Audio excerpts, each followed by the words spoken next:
And I keep bringing up the Bud Light issue specifically because it is a really interesting example of how conservative pressure can begin to go and make a difference. You're seeing establishment Republicans wanting Republicans to back off of Anheuser-Busch because Anheuser-Busch goes and donates to a lot of conservative causes. But therein lies the point. You have an opportunity for a victory in this pressure on Bud Light, Anheuser-Busch, because you have seen them respond. They put out a very word salad press release from the CEO that didn't really take a side either way, but now they're running patriotic ads to try to reform their image because they know they need conservatives. And I guess my point is I used to be more of the mentality, and Walter Hudson, state representative, joins me in studio. I used to be more of the mentality of, I wasn't a big boycott person, and I still, to a certain level, am not a big boycott person because I feel like a lot of times it's very counterproductive. And I think there's certain groups that there's no point in going and boycotting, whether you're looking at like Nike or other organizations that already don't, sort of contribute to conservative causes. That being said, we do have to start speaking up over these issues, or else it's going to go the same level and the same way that the defund the police movement has, Black Lives Matter has, the anti-police rhetoric that's out there that is, in my opinion, resulting in the loss of life, as I was just talking about in that piece from David Zimmer out of American Experiment. So I will give you the floor, sir. Good morning. I don't even know that, and good morning, by the way. I don't even know that it qualifies as a boycott in a meaningful sense, because a boycott is usually, it's organized and it's conveyed, it's signaled as like, this is something we're doing, and people opt into it. And it's an intentional, let's put it this way. There's some degree of inconvenience that you take on in order to participate in the boycott. If you're boycotting something, the presumption is you would have benefited from engaging in that transaction. Sure. We're talking about Bud Light. Right. Okay? Right. There is literally zero cost to picking another beer. No matter what your position is on beer, no matter what type of beer you drink, there are analogs of Bud Light. There are plenty of them. Sure. And it costs you nothing to make another choice. I don't think it's so much a boycott in the traditional sense, so much as it is people being offended. Calling it out. Yeah. Well, they are offended by Bud Light doing this. They are offended by Anheuser-Busch sticking this in their face and saying, drink it. Right. Okay. And so their answer is no. And it's that simple. And you're right. We have to provide meaningful consequences for people who engage in illiberal actions and speech. And that's what we're dealing with here, is illiberalism. The demand that you renounce your beliefs and convert to my position. Mm-hmm. And if you don't, I'm going to provide some, because that's the threat that they have, right? Their threat to us is you will do as we say and say what we want and confess with your tongue what we believe. You will do those things, or we will provide consequences to you, right? Like that's the threat that they have on offer. And so you can only fight that fire with fire. And the difference between, and this is not, it's not in apples to oranges, fire with fire is not a entirely accurate analogy, because there is a difference between our demand and their demand. Our demand is backed up by the authority of the real. Their demand is backed up by their arbitrary and capricious fantasies. Mm-hmm. And that matters. At the end of the day, that's what this is all about. There are only two types of situations that you could live under as a society. One where your authority, your ultimate authority, is reality, reason, and truth. Or one where your ultimate authority is the arbitrary and capricious tyranny of a person or group of people. Those are the only two choices. And by erasing reality as the authority, they are leaving only tyranny and might making right as the alternative. And we have multiple examples of what you've just laid out in varying degrees of severity. So we have it on the far end and the extremely severe and concerning when you look at matters relating to our children. When you look at what the UN is proposing, when you look at ideas presented by now Representative Lee Finke talking with a doctor, Reverend Dr. Megan in this interview about, tricking parents by switching covers on these books that Representative Lee Finke has written as it relates to queer children. And then you also have the ignoring of reality, and we talked about this last week, of the DFL and the House Communications Director not wanting to, grant time for journalists to go and speak out. We saw another example of this with Fox 9 and Tom Lydon and again, this is specific to the House Communications Director, but you did the through line last week. This is a turning away of reality in another sense as well. We have to be more vocal. I don't know how we continue to keep up the pressure so that these things don't grab hold further than they already have within sort of the public sphere, because they have. I mean, they have grabbed hold of the public sphere. And the example, I go back to what happened with the defund the police movement. I go back to what happened with so many different corporations adopting the Marxist beliefs of BLM, and the fear that too many people, I have, in my opinion, had to push back on that for fear of being called a racist. And look at what's happened now. The mentality that cops are bad and systemic racism has grabbed hold here in this country, and it's costing police officers their lives. Well, and that's just it, is that we're seeing tangible, deadly, real-world consequences for these horrendous, reprehensible ideas. And there is a point past which, and that's been pushed back against even in Minneapolis, right? Like we had that vote that failed even in Minneapolis to defund the police, fold up the police department and replace it with some new social whatever. But then they went and did it anyway. Well, but my point is, sure. And they acknowledge this because more and more, they try to circumvent the electoral process, the legislative process, the public discourse, and just do things administratively or through, ESG is an example of that. They couldn't do it through the front door, so they're doing it through the back door, right? So what that tells me, what that tells us, is that we are still the majority. Because if we weren't, they wouldn't have to trick us, as Lee Finke suggests, right? Right. They wouldn't have to engage in obfuscation and administrative trickery. They would just say, hey, here's what we want to do, and we'd all nod and do it. So the answer, as you say, is we need to get off our butts, and we need to open our mouths, and we need to push back unapologetically, peacefully, but relentlessly. Like, I am not moving off of my position that reality matters. Reality matters. Period. That's it. That is the only thing, because that is the context in which we live, and reality has consequences. And the degree to which you abide by, the degree to which you eat something that's nutritious versus poisonous is the degree to which you live or die. Those are the stakes. And so to the extent that you are undermining reality as the authority under which we live and undermining truth and justice as the virtues which will guide our society, to the extent you are undermining that, you are undermining life. That's why I'm so angry about it. You get all of this, this pushback of why do you care so much? Because I live in a real world. Yeah. And in order to function within it, I must be allowed to navigate it rationally. And you're demanding that I renounce reason as my means of cognition. You're demanding that I renounce my God, renounce my grasp on reality, look at 4 lights and say they're 5. That's what you're demanding. And if I yield to that, if I bend the knee to that, I am a slave forever. If I bend the knee to that, there is nothing left.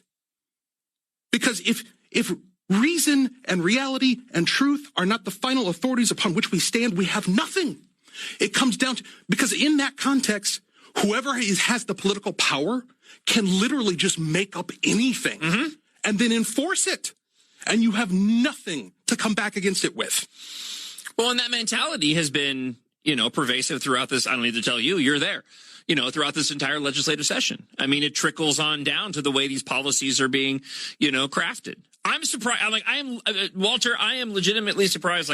When I saw the story that DFL's delivery fee runs into wall after key senator reveals opposition. This was that proposed 75-cent delivery fee on most retail goods sent to homes and businesses. We covered it last week. I was genuinely shocked to see there was actually opposition to this. I think it goes to show there is still a bit of sanity that's out there. But to your point, the more that the salacious items that we talk about, that we started off this conversation with, continue to grab hold, the fewer and fewer opportunities to have this type of opposition on something like this that has a tangible impact on you and businesses is going to take place. I was genuinely surprised when I'm like, hey, look at that, a little bit of sanity left in the world. Let me give you the next one that they're going to get pushed back against. So this news just broke recently. In fact, I don't even know if it's actually qualified as news yet. They're going to take away your charitable gambling.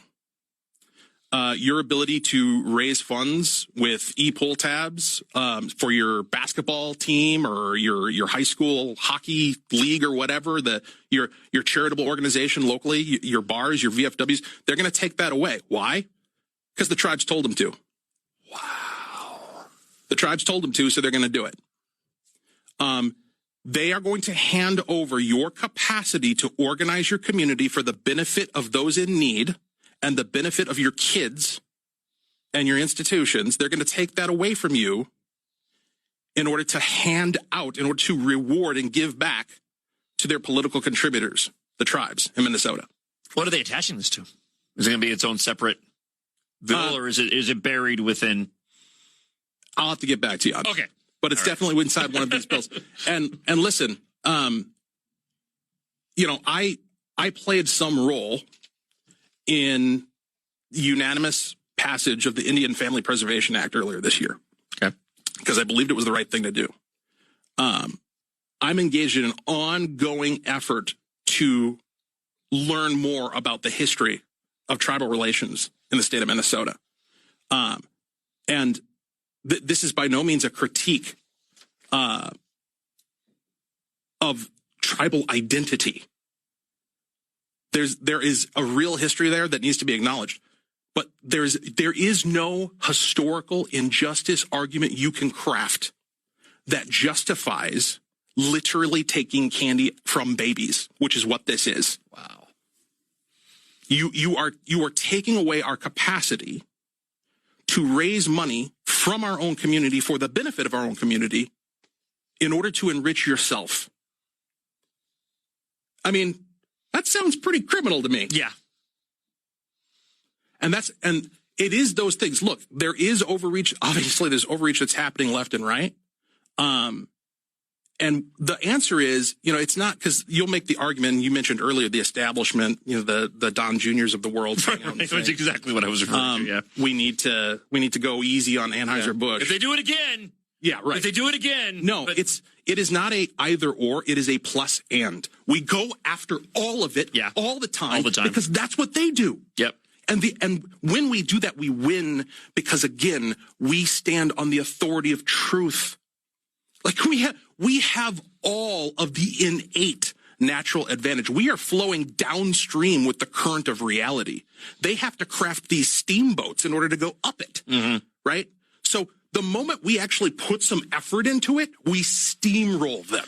Well, and the reason and the reason why is because, and I don't know when the change occurred. I don't know if it happened, in a moment in time. It's probably something that happened more in a longer period of time. But even in my career of 27 years of radio, 15 of that doing talk radio, I can remember there was still a time when reality still mattered. Debates still mattered. You still sat down, point, counterpoint, and you can walk away with some semblance of an idea of what somebody was putting forward because we were still sitting in a place where we had sort of universal truths that we were adopting. That's gone away now.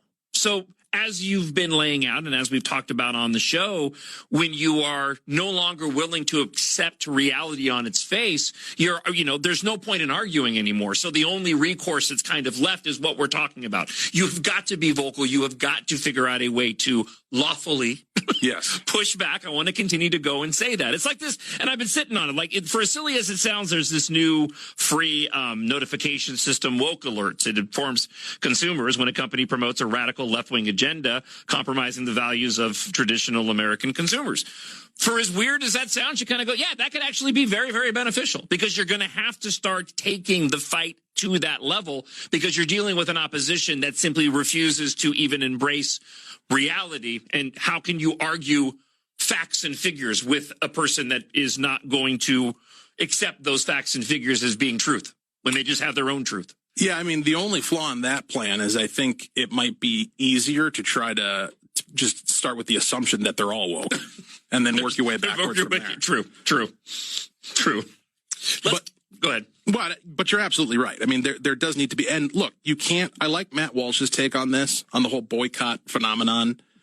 It's true that it is impractical to just go around questioning every transaction, right, and trying to Google the fast food restaurant that you're stopping at in order to get lunch, and then starve if they have done something woke. That's not practical. But picking our battles strategically, I mean, this Bud Light thing is low-hanging fruit. Yeah. And it also has a lot of leverage, right? Because all the other companies are watching it happen. And it stands as an example of, whoa, that was a bad idea. Mm-hmm. We probably shouldn't go in that direction. Right. And that's the effect that you want to have. Yeah. Picking the battles is the key.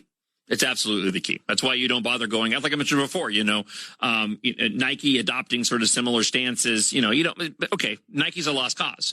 They're not, we're not buying Nike shoes. They don't need conservatives. Right. Bud Light needs conservatives. They need middle America to go and buy their products. So you've got to choose your avenues to go and push back on.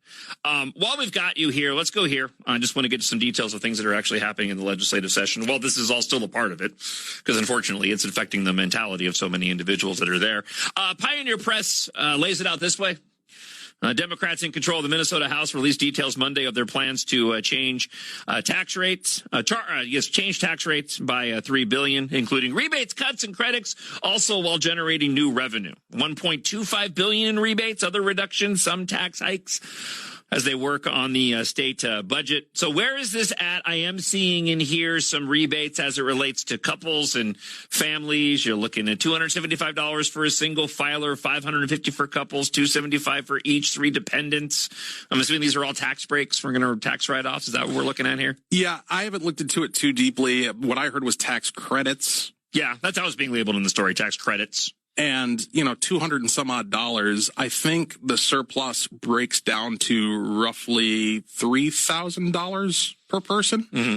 So that's a pretty tiny fraction of what they overcharged you. And it's also a complete illusion. And you're an idiot if you think you're actually getting your money back. Because while they're handing you a $200 check, they're jacking up not just overt taxes and fees on everything under the sun. They are also increasing the expense of living, the cost of living. Last night on the House floor, they passed their environment and energy omnibus, and this thing is going to make life more expensive in Minnesota. I've talked about it before. That they are going to make it prohibitively expensive to live in this state. The impact of new taxes and fees, we're talking about $33 or $33 million of tax increases and fee increases, mandates that are going to drive up energy costs. And that has a downstream economic impact on literally everything, because you need energy to do literally anything. And so to the extent that energy costs go up, so goes the cost of food, so goes the cost of transportation, so goes the cost of everything. Mm-hmm. Are you liking the way your pocketbook feels now, today? Well, get ready, because it's about to get a lot tighter. What's the mentality on, I guess that's probably just how do they see any of this as sustainable? Does it just not? It just doesn't matter to them. They just figure people are just going to become accustomed. We were talking about it earlier. We mentioned the gas prices are back up, but we've already reached in a very short period of time to where that's just become the new norm as we, go about trying to live our lives. So is that the desire here that people will just accept that this is the norm here in Minnesota? You've decided to live here. If you don't like it, you can move somewhere else. It's hard to get inside the head of irrational people. Mm-hmm. We talked earlier about the importance of having as your authority reality, reason, and truth. Clearly, we know we need only look at one bill, Lee Finke's bill, the trans refugee bill. Clearly, we know that they have abandoned those faculties and those realities. And so once you've done that, it's Katie bar the door, right? Like they don't operate. And we see this in debate on the House floor all the time and in our committees. They don't operate under the burden of having to demonstrate the truth of their claims. They just make them. And when you make a counter argument, when you like stick the landing, which our members frequently do in their explanations and their defenses of truth, when we stick the landing, they just simply sidestep it and ignore it and address an argument that wasn't made. It's astounding. It's deeply frustrating. But it's what it demonstrates for us, the practical utility of that observation is that they cannot be reasoned with. Yeah. They cannot be bargained with. They have no pity. They have no remorse. They're not going to stop until you're dead, right? And so they must be defeated. That is our only recourse. We have to defeat them, not convince them. Yeah, and if we don't, there's an article here that I'll get to probably on tomorrow's show, but why America's tech capital is in the grip of an apocalyptic death loop. And it's a fascinating, lengthy piece out of Daily Mail of what's happened in San Francisco. And while the revenue generating component of it in terms of Silicon Valley are certainly different than what we're dealing with here, say in Minneapolis, the realities of the story are taking place here as well. They're a few years down the line from where we are ending up in our own death loop. Before we let you go this morning, I believe we do have a talkback question for Walter Hudson. Walter, how legitimate is this? We just had our VFW meeting last night where we gave away almost $20,000 to youth activities in our community. I'm the gambling manager for my VFW. I need to get my people organized and down there protesting. Where can we find these resources? That is a huge, huge bust on our community if that happens. 100%. Absolutely correct. And what I can tell you is that we're working on getting that word out to we are actively looking at who is benefiting from charitable gambling today. And we are going to ensure that this message gets to them in short order, that they need to do precisely that. You need to be contacting your legislators, especially the Democrats, and letting them know that you are going to metaphorically burn it all down